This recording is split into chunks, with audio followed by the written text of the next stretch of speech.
Mas hoje eu queria refletir com vocês sobre um texto um pouquinho diferente, onde nós vamos pensar um pouco sobre batalha espiritual, o mundo invisível do mal. Algo muito assim, talvez pouco pertinente ao cotidiano da vida de muita gente.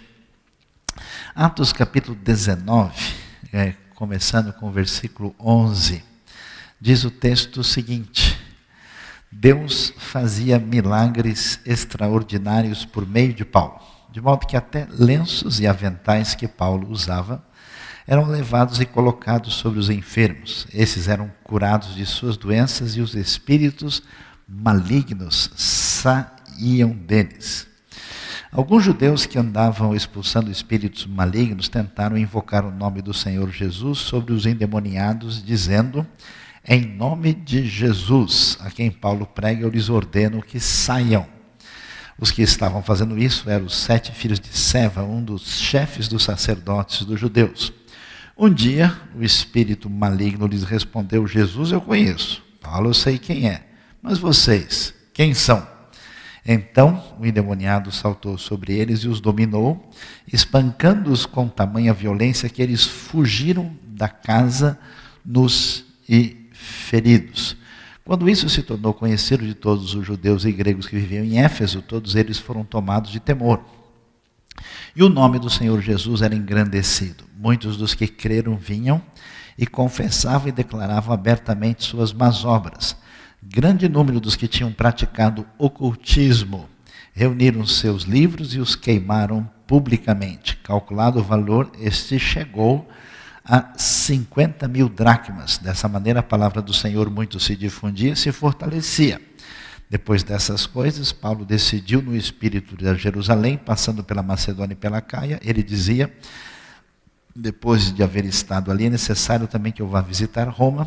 Então enviou a Macedônia 2 dos seus auxiliares, Timóteo e Erasto, e permaneceu mais um pouco na província da Ásia. Pensando numa comunidade saudável, ela significa uma comunidade que é espiritualmente saudável. E essa comunidade de seguidores de Jesus, que quer abençoar a vida dos outros e levar a palavra de Deus para os outros, muitas vezes a gente vai encontrar certas coisas que a gente não estaria esperando muito. Eu nunca me esqueço de alguns anos atrás, bem próximo daqui, eu tinha encontrado um amigo, membro da igreja. Ele disse: olha, eu trabalho lá na Universidade de São Paulo e eu tenho um amigo. E esse amigo não está muito bem, está com os problemas da família, ele acha que a esposa dele está ficando maluca. E será que a gente pode fazer uma visita lá? Eu falei: pois não, vamos lá. Aí chegamos, uma distância talvez de uns 15 quilômetros daqui, entramos na casa dele e imediatamente a mulher, que ele entendeu que estava ficando maluca, estava sentada na casa. A gente mal entrou, ela olhou com o olho estatelado para a gente e disse: o que vocês estão fazendo aqui? Eu não quero vocês aqui, eu odeio vocês, e principalmente esse livro que vocês têm na mão, tenho vontade de pegar esse livro, rasgar e jogar ele fora. A gente percebeu então que nós não estávamos mais lidando com uma situação natural. Com muita calma e tranquilidade, nós chamamos aquela pessoa, começamos a orar em nome de Jesus, e surpreendentemente aquela mulher, como se fosse uma estátua, caiu em ângulo de 90 graus no chão. Depois de mais um momento de oração, ela se sentiu melhor, se sentiu bem, e depois, tranquila e sossegada, ela passou a conversar normalmente e falar que estava muito aflita, dizendo que o seu pai havia morrido e que o seu pai supostamente estava aparecendo para ela e que, portanto, ela não sabia como lidar com isso, e ela buscou um grupo ocultista, estava se envolvendo com isso e com muito sentimento negativo na vida, e gastava de passar longas horas no cemitério, absolutamente dominada por uma depressão profunda.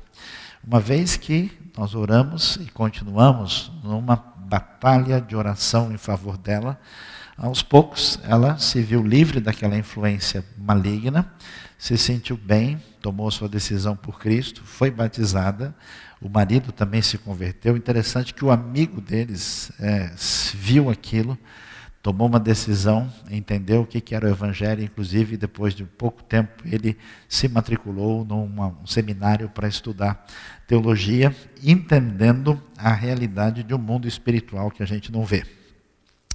Nossa sociedade, dominada pela influência da razão desde o século XVI, durante muito tempo tentou entender essas coisas do ponto de vista meramente natural.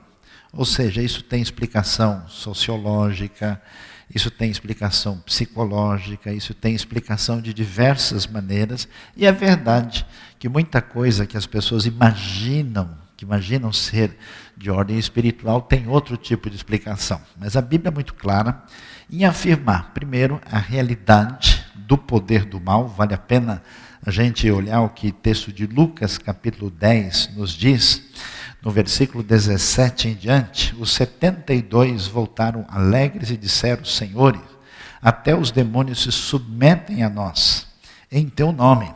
Ele respondeu: eu vi Satanás caindo do céu como relâmpago. Eu lhes dei autoridade para pisarem sobre cobras e escorpiões, e sobre todo o poder do inimigo, nada lhes fará dano. Contudo, alegrem-se, não porque os espíritos se submetem a vocês, mas porque seus nomes estão escritos nos céus. Nós vemos como Jesus trata essa realidade de Satanás e dos espíritos maus como uma realidade que de fato interfere e atinge a vida das pessoas. E que quando nós sairmos com a luz do Evangelho, com a palavra de Deus, e tentarmos abençoar as pessoas, muitas vezes nós vamos encontrar uma situação dessa maneira que precisa ser encarada de frente. E o que é necessário entender? Há muitas pessoas que de fato estão debaixo de uma influência maligna direta. Isso deveria ser visto com uma certa naturalidade. Por quê? Porque até mesmo pessoas que conhecem a Deus, pessoas que servem a Cristo, estão sob algum tipo de influência maligna, assim, em certas ocasiões. Quer ver que coisa interessante e surpreendente? 2 Coríntios capítulo 12, quando fala da vida do apóstolo Paulo, ele vai nos dizer, no verso 7, para impedir que eu me exaltasse por causa da grandeza dessas revelações, foi-me dado um espinho na carne, um mensageiro de Satanás para me atormentar. 3 vezes roguei ao Senhor que o tirasse de mim, mas ele me disse: minha graça é suficiente para você, pois o meu poder se aperfeiçoa na fraqueza. Isso é interessante, que a gente às vezes não para perceber que o apóstolo Pedro, que está diante de Jesus, quando Jesus fala da necessidade do seu sofrimento que vai ter em Jerusalém, Pedro diz: de jeito nenhum, isso não vai acontecer, Senhor. E Jesus vira para Pedro e diz: vai-te, Satanás, afasta-te, mostrando que Pedro está influenciado por algo muito negativo. O apóstolo Paulo, na sua vida, na sua jornada, a Bíblia diz que sob permissão divina, em função daquilo que poderia talvez ser até um problema maior, para que ele não se exaltasse por causa de revelações extraordinárias, Deus permite que um espinho na carne, que é chamado de mensageiro de Satanás, e até hoje ninguém nunca entendeu isso direito, ninguém deu uma explicação definitiva, atinge a vida de Paulo. Por que isso é tão importante? Porque quando a gente olha a realidade do mundo, a realidade da obra de Deus, as coisas que acontecem na nossa vida, do ponto de vista exclusivamente natural, não só a gente acha que a gente depende da nossa força e do nosso poder, mas a gente não consegue observar certas realidades que estão fora dessa dimensão e achamos que a nossa mera prepotente ação humana vai ter condição de resolver todas as coisas. A força satânica existe nesse mundo, poderes espirituais, a Bíblia chama de principados, potestades, existe uma espécie de organização dessas forças que atuam na vida de muitas pessoas e atingem a vida dessas pessoas. É muito difícil ler o Novo Testamento e admitir a ideia que uma pessoa que seja verdadeiramente cristã e que tenha o Espírito de Deus na sua vida possa ficar possessa e dominada completamente por um espírito mau. É como se, Deus e o diabo dividissem o condomínio lado a lado. A coisa é muito estranha, muito difícil, não tem nenhum fato. Mas pessoas que pertencem a Deus, pessoas que são cristãos, pessoas que estão na sua, inclusive, jornada ministerial, sofrerão muitas vezes forte opressão, sofrerão muitas vezes ataques, lutas e dificuldades que eles podem tentar analisar apenas naturalmente, quando a realidade ultrapassa esse limite. Mas gente sem Deus, gente sem proteção, e eu nunca entendi por quê. Algumas pessoas parecem ter uma proteção com respeito a essas coisas e outras não.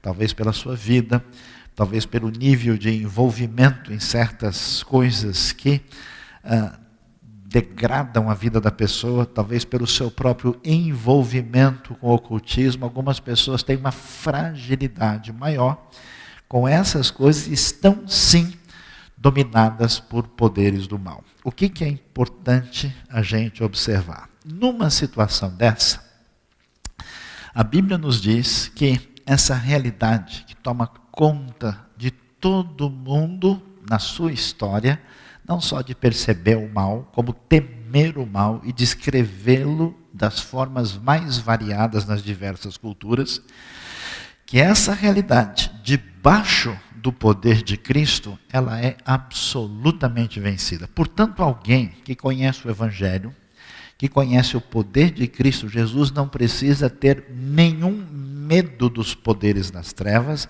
nem qualquer receio. É interessante que os discípulos, quando saem na missão que Jesus dá a eles saem felizes da vida, porque os antigos judeus, por conhecerem a Bíblia, eram tidos em alguns ambientes do contexto do mundo romano antigo como exorcistas capazes de resolver o problema de algumas pessoas dominadas por espíritos maus. E quando eles iam, eles até diziam que esses judeus, por conhecerem o nome secreto de Deus, o nome verdadeiro, ao pronunciar esse nome, venceriam todo o mal. E o que a gente vai perceber é que a Bíblia vai dizer que a vitória de Cristo, que o poder de Deus manifesto no nome de Jesus é poderoso e capaz de vencer toda influência do mal que existe. Isso é importante por quê? Porque algumas pessoas, quando descobrem que a realidade puramente racional não dá conta da experiência que nós temos, e por alguma razão tem alguma experiência próxima disso, começam a cair na armadilha de achar que o sujeito que faz isso tem algum poder, cai na armadilha de talvez tentar desenvolver algum ritual específico. Alguns passam a conversar com espíritos maus e até desenvolver estratégias de lidar com eles a partir dessas conversas, o que não tem nenhum fundamento, nenhuma segurança. Jesus jamais, muito menos os apóstolos, conversou com demônios e fez uma negociação com eles: olha, eu vou sair se vocês derem 3 cambalhotas e um salto mortal. A coisa nunca funcionou dessa maneira. A Bíblia deixa claro que a autoridade está no nome de Jesus. Aqui é interessante, o texto diz uma coisa, eu li de propósito para ele poder incomodar a gente, né? Ler a Bíblia, só os textos que você gosta não tem graça, tem que ler aqueles que incomodam a sua maneira de pensar. É interessante que o povo, vivendo nesse ambiente de Éfeso, aqui nós estamos na 3ª viagem missionária de Paulo, ele vai ficar cerca de 3 anos em Éfeso. Aquele povo, quem visita Éfeso, conhece a realidade, percebe a relação que havia com os cultos pagãos, o culto da deusa, os cultos, inclusive, de mistério, que era altamente ligados a um ocultismo, inclusive, às vezes sangrento e bizarro pela sua maneira de ser. A gente vai ver como essa influência espiritual negativa estava presente na cidade. E o povo, desesperado, levava lenços e aventais que que Paulo usava, colocando sobre os enfermos que eram curados das doenças e os espíritos malignos saíam deles.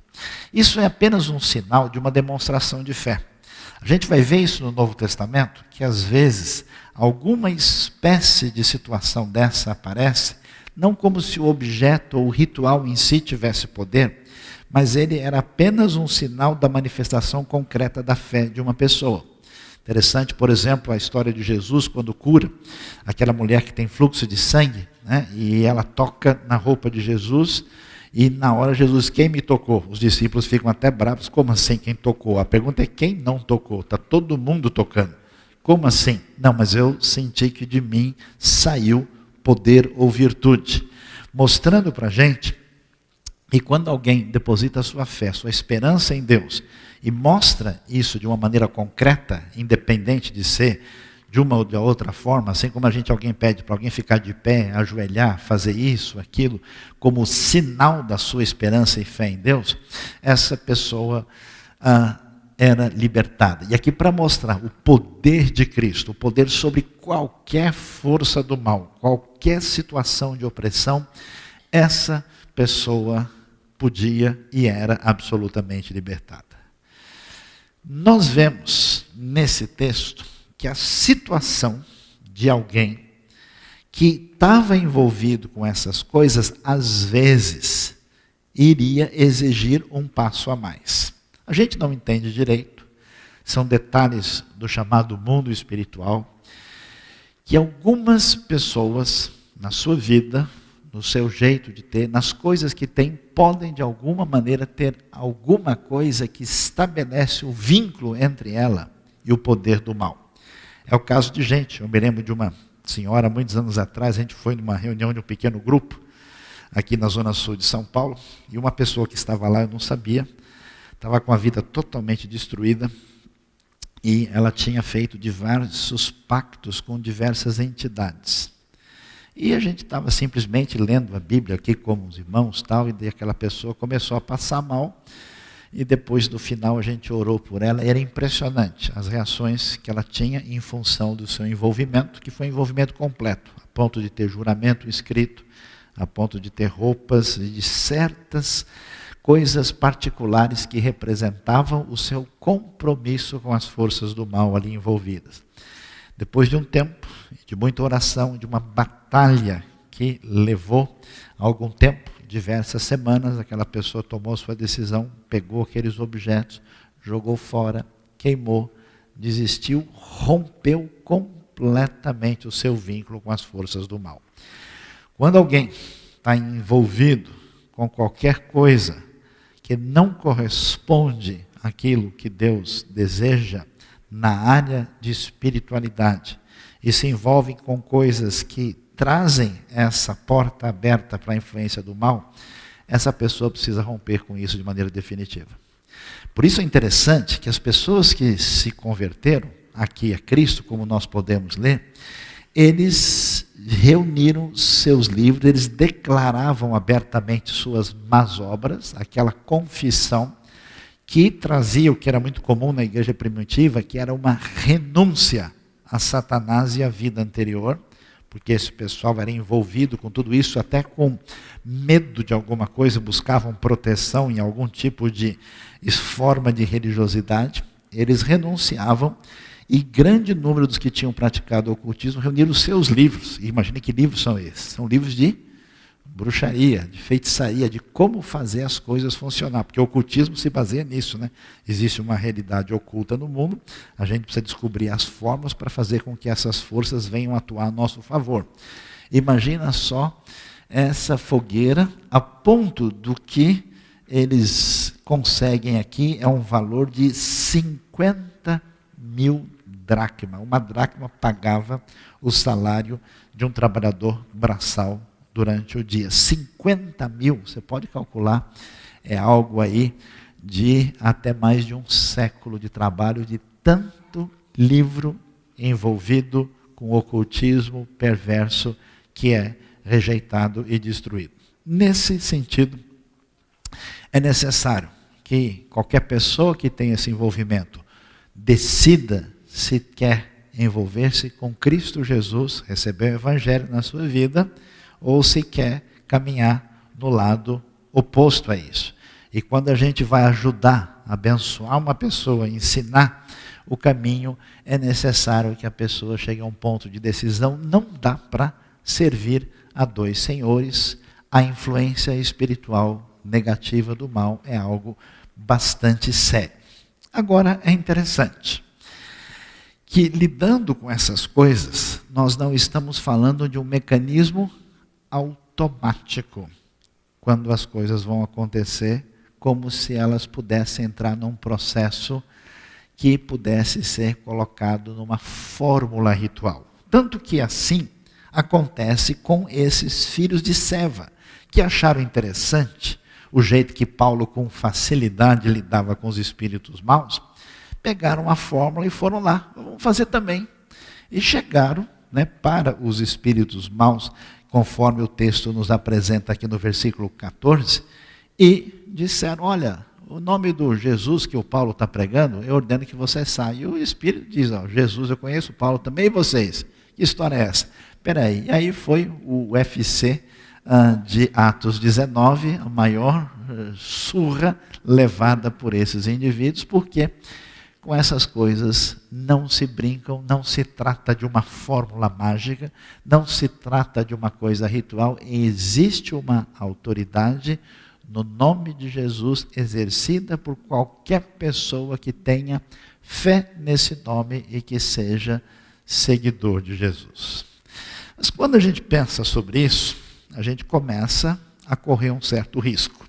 Eu me lembro de uma pessoa que nunca tinha visto nada disso, e ele foi numa reunião que a gente fez na casa de uma pessoa que tinha alguém com problema, nós oramos. Aí, no dia seguinte, a pessoa falou, olha, eu estou com dor nas costas aqui, será que não tem algum encosto? Eu falei, talvez seja o problema do encosto da cadeira onde você sentou, será que foi esse?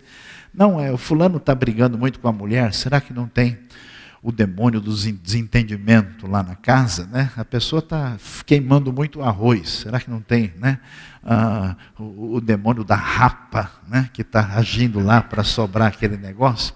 Então começou a surgir uma ideia equivocada quando as pessoas começam a entender que todo e qualquer problema que aparece na nossa vida e que a gente não tem explicação imediata deve ser entendido como um problema ligado ao demônio, um problema espiritual. Isso simplesmente não é verdade. Ninguém, ao entender a realidade da ação espiritual do mal, pode daí em diante entender que todas as dificuldades que atingem a nossa vida, incompreensíveis, devem ser compreendidas diretamente como uma realidade do mal. Por que é que nós temos problemas que atingem a nossa vida? Alguns dos nossos problemas são consequências dos nossos erros. Se você não pisou no freio na hora certa, você atingiu o poste. Não foi o demônio da batida. Foi o erro fatal que nós cometemos quando não agimos com coerência e com a previsibilidade necessária. Então, existem muitas pessoas mistificando certas situações que, na verdade, são responsabilidade de quem toma decisões equivocadas. Outra coisa importante, é verdade, e a Bíblia mostra isso, e eu pessoalmente já vi, existem enfermidades, coisas inexplicáveis que atingem certas pessoas que podem ter origem espiritual. Mas isso não quer dizer que qualquer doença que uma pessoa tenha seja necessariamente de origem espiritual maligna ou negativa. Por quê? Porque nós ficamos doentes porque a ressurreição não chegou ainda. Nós temos um organismo frágil, nós temos as nossas limitações. Eu gosto de brincar, quando eu estou de óculos, eu pego o ônibus, sem óculos o ônibus me pega. Porque não chegou o momento ainda da gente poder ter todo o nosso organismo funcionando. Então existe uma espécie de fanatismo ou extremismo, ou atitude equivocada de pessoa que vou expulsar o demônio da diabetes. É melhor você tirar o açúcar, esse negócio não vai funcionar direito. A pessoa começa a entender equivocadamente a situação. Por que é que a gente se trata? Por que é legítimo tomar remédio? Por que é correto ir ao médico? Porque nós temos fragilidade de organismo enquanto a ressurreição não chega. Por isso Paulo, por exemplo, quando Timóteo está com um problema de estômago, Paulo não diz para ele lá em 2 Timóteo 5:23, Timóteo, está amarrado, queima ele, Jesus. Não, ele diz para ele, mistura água com vinho por causa das suas frequentes dores de estômago. Então, é muito importante tomar um certo cuidado e entender que alguns problemas que atingem a nossa vida são problemas de origem física, devido à nossa limitação e fragilidade. Há problemas que são decorrentes de equívocos e erros que nós fazemos e estamos colhendo consequências, especialmente aquilo que parece ser, às vezes, um problema que pode ter relação com o demonismo. O que tem a ver com relação com o demonismo? Quando você vê uma pessoa fazendo coisas que parecem loucura, que não tem qualquer sentido. Conheci uma pessoa, por exemplo, que de repente ela perdia a sua consciência, acordava em outro lugar, sem saber como tinha chegado lá. E como é que isso acontece? Nessas situações, onde a pessoa parece ter uma situação de desequilíbrio mental, nós temos 3 possibilidades. Há casos de pessoas que, por causa da sua vida, da sua relação inadequada com Deus, essa pessoa pode estar debaixo de uma influência espiritual maligna. O que a gente faz com uma pessoa dessa?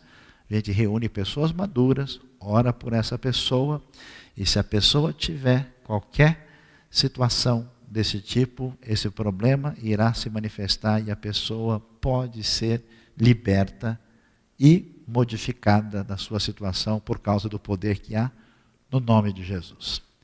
Há pessoas que mostram desequilíbrio na sua conduta. Por quê? Porque às vezes a pessoa tem um problema psiquiátrico. A pessoa tem, assim como a gente tem fragilidade no organismo, que atinge o nosso sangue, que atinge as nossas células do coração, células ósseas, células de outra maneira, há pessoas que a fragilidade atinge o funcionamento do seu cérebro. Um problema psiquiátrico exige remédio. Um problema psiquiátrico, às vezes, existe uma fragilidade do organismo que não fabrica um ou outro componente aí necessário para o funcionamento adequado. E a pessoa, às vezes, tem depressão, a pessoa, às vezes, tem uma mudança de humor exaltada, a pessoa tem uma grande oscilação do seu comportamento que é causado exclusivamente por uma enfermidade. Eu me lembro da ocasião de uma pessoa que chegou tranquilamente, falando para mim que tinha um problema sério, que não sabia o que estava acontecendo, que foi no médico e estava precisando mudar o remédio. A gente foi fazer oração e a pessoa estava totalmente possessa. Numa outra ocasião, o sujeito chegou para mim e falou, pastor, me ajuda aqui porque o demônio está me atacando. Eu falei, é mesmo? Como assim? Estou sentindo uma tontura terrível. E Satanás está apertando a minha garganta, eu acho que eu vou cair aqui. E a gente orou, e o homem não melhorava. Aí eu falei, mas o que aconteceu? Eu falei, você comeu hoje? Não, hoje não. Tomou café? Também não. Você jantou ontem? Também não. E o demônio saiu com pingado e pão com manteiga. Depois de comer, depois falei, como é que você está? Agora estou bom. Nossa, saiu a tontura. Nossa, está uma maravilha. Puxa, que bom. Então, o que acontece? O problema era completamente outro. Necessidades existem quando alguém precisa de apoio psiquiátrico. E, às vezes, o problema da pessoa não é nem espiritual, nem psiquiátrico. É um problema psicológico. É um problema de relacionamento. Nós somos muito complexos por dentro. Há pessoas que sofreram traumas na sua vida, sofreram violência de uma forma ou de outra. Nossa mente, às vezes, tem mecanismos de tornar isso inconsciente, de traduzir isso numa outra linguagem.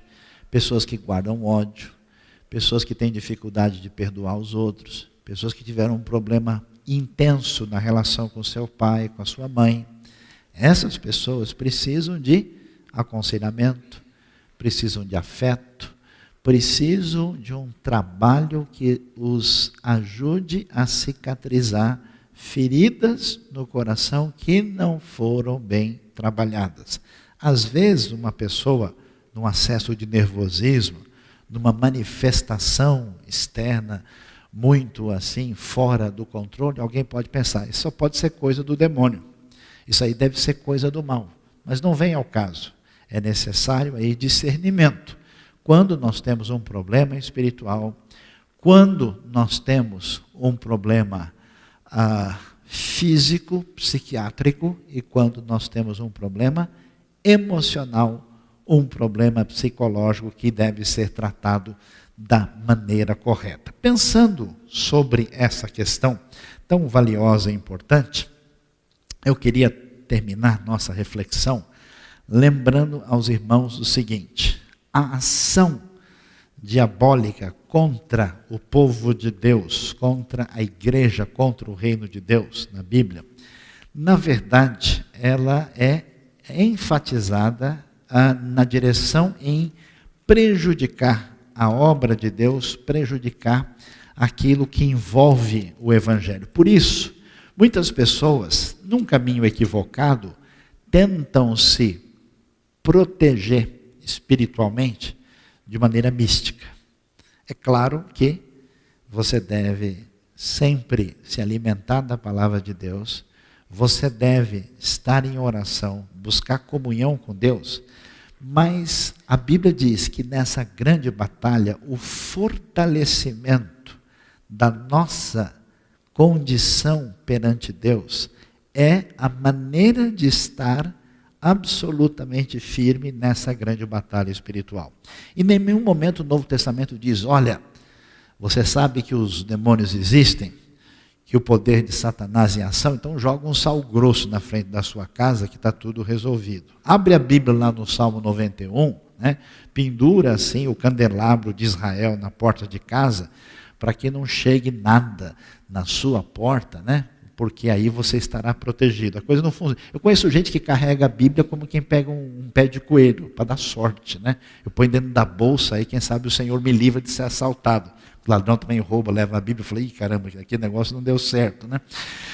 Como é que a gente vê? Efésios 6 vai dizer para a gente que a maneira de lutar essa batalha envolve a armadura de Deus, que tem a ver com a vitória contra os poderes do mal. E que armadura é essa? É o cinto da verdade, compromisso com a verdade apresentada a nós, a couraça da justiça, que é apropriar-se da justiça de Deus na vida e refletir essa justiça no seu procedimento, os pés calçados com a prontidão do Evangelho da Paz, que é essa disposição de anunciar essa mensagem do Evangelho, o escudo da fé, que é a segurança, a convicção de que o que está em nós é maior do que está no mundo, confiança em Deus, em Cristo. Toda pessoa que é refém da sua dúvida, que é refém da fé naquilo que não pode garantir nada, certamente estará fragilizada diante de uma batalha espiritual. A confiança de que Deus é bom, a confiança de que Ele é poderoso e que eu estou em aliança com Ele em Cristo é a firmeza, especialmente por esses crentes novos que tinham medo dessas entidades. Essa palavra era muito importante. O capacete da salvação, a segurança de que eu estou salvo em Cristo e a espada do Espírito, que é a palavra de Deus. Conhecimento do que é verdade de Deus revelada a nós, que você estuda, que você aprende. Eu acho interessante como tanta gente nos últimos tempos tem lido a Bíblia de uma maneira meio esquisita. É uma leitura assim, para proteger, né? A pessoa lê um salmo de noite assim, para ele dormir bem. Não vai chegar nenhuma peste noturna hoje aqui, né? Ou então ele lê como se aquelas palavras tivessem algum efeito mágico sobre ele. Por isso que é interessante que depois de muito tempo a pessoa lê e não aprende nada. Ele tem 200 anos na igreja e ele não sabe coisa nenhuma, porque a leitura não passa pela sua mente, ela não transforma a sua compreensão, ele não lê com entendimento. A firmeza em Deus e no Evangelho é força total na resistência contra o mal.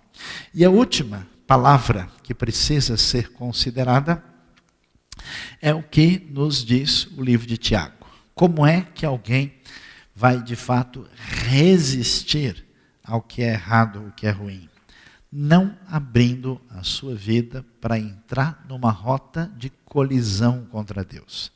Fiquei impressionado com uma pessoa que estava totalmente dominada por forças malignas, totalmente possessa, provavelmente uma grande quantidade de espíritos. E depois de oração e libertação, essa pessoa, pouco tempo, abandonou completamente a sua relação com Deus e voltou numa segunda ocasião pior ainda. Há muitas pessoas que querem apenas que Deus ajude a sua vida, mas não querem se submeter a Deus, à vontade de Deus. Tiago 4:7 vai dizer para a gente o seguinte: portanto, submetam-se a Deus, numa oposição ao orgulho e à arrogância. Resistam ao diabo e ele fugirá de vocês. Submeter-se a Deus é aceitar que Deus tem ideias melhores que as minhas, que a sua orientação é superior. Se você tem descaso em relação às coisas espirituais, você não se interessa de verdade por crescer no conhecimento e na graça do Evangelho, e é um mero frequentador de igreja, e vem de vez em quando porque de repente é o melhor programa que dá para fazer hoje é esse, e não tem uma relação de interesse sério, a sua vida está aberta para uma influência negativa e perigosa. Submeta-se a Deus, aceite a orientação, aceite a sua palavra, a sua direção para a nossa vida e resista, rejeite qualquer elemento ligado ao mal. E é interessante o texto, ele fugirá de vocês. Então, em vez de a gente sair correndo com medo do diabo, é ele que está em alta velocidade virando a próxima esquina. Deus abençoe a nossa vida, nos ajude a entender a realidade espiritual do mundo que não pode ser visto com a devida atenção, com o devido equilíbrio, e que Deus ajude você na sua vida a compreender isso e ajude você a abençoar, talvez, pessoas que vão precisar da sua ajuda e da sua orientação nesse aspecto.